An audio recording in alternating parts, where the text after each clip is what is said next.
Hello everyone. I think many of you are preparing for the GATE Biotechnology 2022. So this video is specifically for those who are preparing for this exam. अभी क्या है कि आपके exam के लिए बहुत कम time बचा है एंड आई थिंक जो गेट के लिए अपेयर होते हैं स्टूडेंट्स वो ज़्यादातर या तो बीटेक कर रहे होते हैं या एमएससी के होते हैं.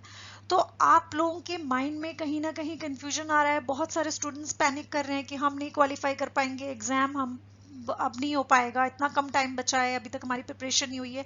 सो प्लीज गाइज ये सब सोचना बंद करो. आप इतने टाइम में भी अगर स्पेसिफिक टॉपिक्स को कवर करते हो, रिवाइज करते हो, तो आप इजीली क्वालिफाई कर जाओगे एग्जाम. ठीक है. तो मेरे जो मैं आपको सजेस्ट कर रही हूँ उसमें यही है कि आप अच्छे से प्रिपरेशन करिए, जितना आपने पढ़ा है उसे रिवाइज करिए. और आप एक चीज जो आप सिलेबस को इतना ज्यादा समझ रहे हो कि इतना ज्यादा सिलेबस है, इतना ज्यादा सिलेबस है, वही मैं आपको आज इंट्रोड्यूस कराना चाहती हूँ सिलेबस से. आप कहोगे कि अब तो हम कर चुके तैयारी जितनी करनी थी, अब तो एग्जाम खत्म होने का टाइम आया है, अब ये क्या सिलेबस हमें बता रही हैं. तो मैं आपको बता दूं कि वो जो आप देख रहे थे सिलेबस वो अलग था, मैं जो आपको दिखाना चाहती हूँ सिलेबस वो अलग है. ठीक है. तो एक बार देख लो क्या दिखाना चाहती हूँ मैं आपको. देखो, आपने क्या देखा था कि सिलेबस में आपके क्या आ रहा है, मैथमेटिकल अलजेब्रा है आपका बेसिकली, जहाँ पे क्या है इंजीनियरिंग मैथमेटिक्स है, अलजेब्रा है, कैलकुलस है, डिफरेंशियल इक्वेशन है, प्रोबेबिलिटी है, न्यूमेरिकल मेथड्स है. यहाँ पे अगर आप सिलेबस कायदे से देखो एक बार, तो जो आपका 11th-12th का मैथ्स था पूरा का पूरा वही है, कुछ भी एक्स्ट्रा नहीं है. ठीक है. बीटेक के स्टूडेंट्स ने आई थिंक ये सिलेबस एक बार अपना फर्स्ट ईयर में या मे बी सेकेंड ईयर में कवर किया हुआ है. ठीक है. तो बस वही आने वाला है. ठीक है. कुछ भी एक्स्ट्रा नहीं है. आपको इस सिलेबस को डीपली देख के कुछ अलग से प्रिपरेशन करने की जरूरत नहीं है. अपनी सेमेस्टर वाली बुक्स उठाओ, अपने नोट्स उठाओ, उसको रिवाइज करो और फिनिश. ठीक है. एक प्लस पॉइंट आपके लिए ये है क्योंकि ये एक ऑब्जेक्टिव एग्जाम है और इसमें नेगेटिव मार्किंग होती है.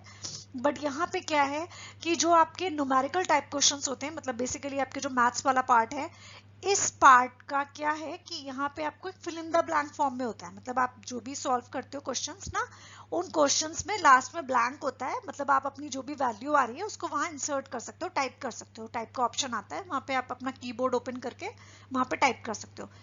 इन क्वेश्चंस में नेगेटिव मार्किंग नहीं होती है. ठीक है. सो ये आपके लिए प्लस पॉइंट है कि इन क्वेश्चंस में नेगेटिव मार्किंग नहीं होती है. ठीक है. जो भी आपके टाइप करने वाले आंसर्स हैं, कैलकुलेशन वाले हैं, उनमें नेगेटिव मार्किंग नहीं होती है. ठीक है. तो आप अच्छे से प्रिपेयर करो, अच्छे से रिवाइज करो. सेकंड जो पार्ट है आपका, that is biochemistry. General biotechnology में बायोकेमिस्ट्री, माइक्रोबायोलॉजी, इम्यूनोलॉजी, तीनों के तीनों टॉपिक अगर आप याद करो तो आपने बीटेक के स्टूडेंट्स हैं तो आपने सेकेंड ईयर में कवर किए हुए हैं. ठीक है. आप अपना सिलेबस उठाओ, बस आपको यही रिवाइज करना है. जितना आपका सिलेबस था बस उतना पढ़ो, कुछ भी एक्स्ट्रा पढ़ने की जरूरत नहीं है. कुछ भी एक्स्ट्रा मत देखो. अपना सिलेबस, अपनी सेमेस्टर वाली बुक्स निकालो, सेमेस्टर वाले नोट्स उठाओ, बस उनको रिवाइज करो. बस ये करना है आपको. ठीक है. थर्ड पार्ट है आपका genetics and cellular molecular biology. ये भी आपका सेकेंड ईयर का पार्ट है जहां पे आपने फिफ्थ सेमेस्टर में कवर किया होगा. जेनेटिक्स का जितना पार्ट था बस उतना ही है इसमें. ठीक है. कुछ भी एक्स्ट्रा नहीं है. मैंडल्स लॉ है आपके, उसके बाद क्रॉसिंग ओवर है, लिंकेज है, ठीक है, रिकॉम्बिनेशन है, तो बस उतना ही है, कुछ भी एक्स्ट्रा नहीं है. तो वही नोट्स उठाओ और उसी को रिवाइज करो. ठीक है. फिर आपका सेलुलर एंड मॉलिक्यूलर बायोलॉजी, वही respiration, transcription, translation, regulation of gene expression, बस, not more than that is sufficient for you. बस उतना रिवाइज करो. ठीक है. अपने नोट्स उठाओ. मैं नहीं कह रही आपसे क्यूबे उठाओ इम्यूनोलॉजी के लिए, बायोकेमिस्ट्री के लिए लेंजर लो, या वॉटसन लो, मॉलिक्यूलर बायोलॉजी के लिए, ये सब मत करो. ठीक है. इतना टाइम नहीं बचा है आपके पास कि आप ये सारी चीजें सर्च करते फिरो या पूरी पूरी बुक पढ़ो. कुछ मत करो. जो सेमेस्टर में पढ़ा था, जो सेमेस्टर के नोट्स हैं, अपने सेमेस्टर वाले नोट्स उठाओ, बस उन नोट्स को रिवाइज करो एक बार. ठीक है. मैं यहाँ सीरीज में वीडियो बनाने वाली हूँ आप लोगों के लिए.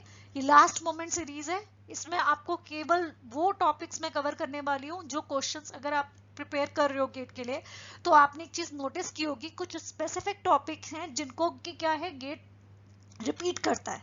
उन पर्टिकुलर टॉपिक से हर साल क्वेश्चन आए हैं.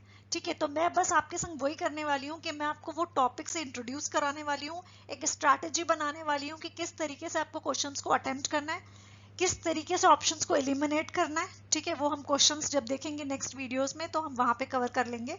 ठीक है. तो आपको कुछ नहीं करना है, आपको बस ये करना है कि आपको पहले तो अपने सिलेबस को अच्छे से समझ लो कि सिलेबस इतना नहीं है, इतना सा है.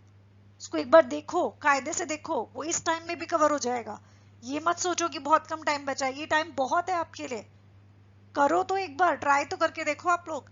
नेक्स्ट है आपका फंडामेंटल्स ऑफ बायोलॉजिकल इंजीनियरिंग और बायो प्रोसेस इंजीनियरिंग और रिकॉम्बिनेंट डीएनए टेक्नोलॉजी। ये पूरा का पूरा पार्ट आपका कौन सा है? ये आपका थर्ड ईयर का पार्ट है। ठीक है, तो अब आपने देखा कि पूरा का पूरा गेट का सिलेबस केवल फर्स्ट सेकंड और थर्ड ईयर पे ही बेस्ड है, फोर्थ ईयर का तो नाम ही नहीं आया यहाँ पे। ठीक है, तो ये 3 साल का जो आप ऑलरेडी पढ़ चुके हो, हर बार सेमेस्टर के एग्जाम दे चुके हो, वो आप नहीं कर सकते हो क्या? आप आराम से कर सकते हो। ठीक है, अब कई चीजें ऐसी होती है, मैं नहीं कह रही हूँ कि आपको पूरा याद होगा, लेकिन रिकॉल करना बहुत इजी होता है। पढ़ी हुई चीज को दोबारा पढ़ने में हमें कम टाइम लगता है instead of learning new things. ठीक है, तो यहाँ आपको न्यू नहीं कह रही हूँ कोई चीज पढ़ने के लिए, आप ही का सिलेबस है, उसको बस रिवाइज करते चलना है। ठीक है, और सीरीज में मैं वीडियो बनाने ही वाली हूँ, तो मैं आपके संग शेयर करूंगी वीडियो। और बस आप अच्छे से पढ़ाई करो इस टाइम, ये जो भी टाइम बचा है आपके पास, 10-15 दिन का, 20 दिन का, इसको अच्छे से लगा दो और सिर्फ पढ़ाई करो। एंड आई होप कि आप सब क्वालिफाई कर पाओगे एग्जाम। ओके, चलो, all of you very good luck to all of you, और अब अच्छे से प्रिपेयर करो। ओके।